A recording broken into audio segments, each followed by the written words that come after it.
CIA Director Mike Pompeo secretly met with North Korean leader Kim Jong-un over Easter weekend, and that set the groundwork for a summit with President Donald Trump. The president is saying that he'll bail out of the meeting if he decides it won't produce results. There are 5 different summit locations under consideration for the official meeting between President Trump and Kim Jong-un. The 2 most likely are a neutral spot in the demilitarized zone, you see right there, where it separates the North and the South, or on a U.S. Navy vessel off the Korean Peninsula. We've never been in a position like this with that regime, whether it's father, grandfather, or son, and I hope to have a very successful meeting. Mike Pompeo met with senators on Capitol Hill, trying to drum up some support in his bid for Secretary of State. Senate Foreign Relations Committee expected to vote on Pompeo's nomination next week. And WCCO chief political reporter Pat Kessler joins us now. And Pat, you know, Mike Pompeo, pretty easy nomination to the CIA director, but he has a tough confirmation for Secretary of State. I mean, at least one Republican has come out and said, I'm not going to support this guy.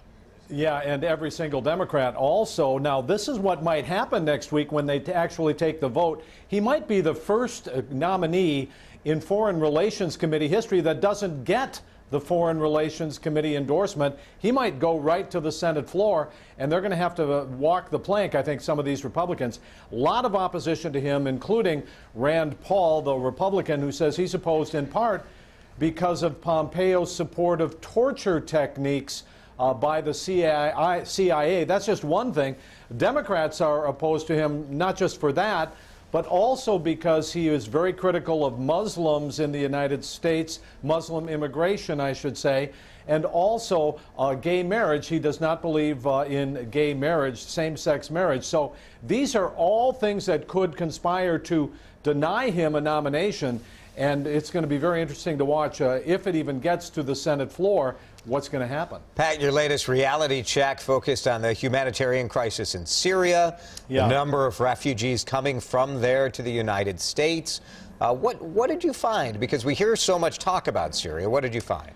Yeah, it's been really difficult. I know all of us have seen these images of the Syrian children in chemical warfare, and they're foaming at the mouth and suffocating, and they're dying. And I confess that I can barely look at it. I have to turn away. And then you look at this, and you see, in fact, that we in the United States have taken very, very few Syrian refugees, while they're going to many other countries like Turkey, Lebanon, most of Europe. But the United States has shut the door. Now, this year in the United States, the U.S. has accepted only 11 Syrian refugees, 11.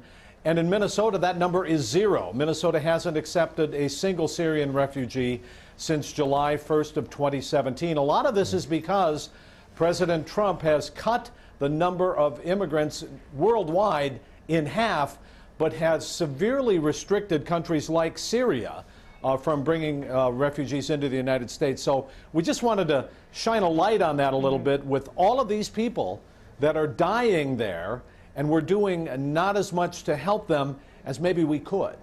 All right. Pat Kessler, thank you very much. We'll see you on the news today at 5. You bet. And at Thanks, 6. guys.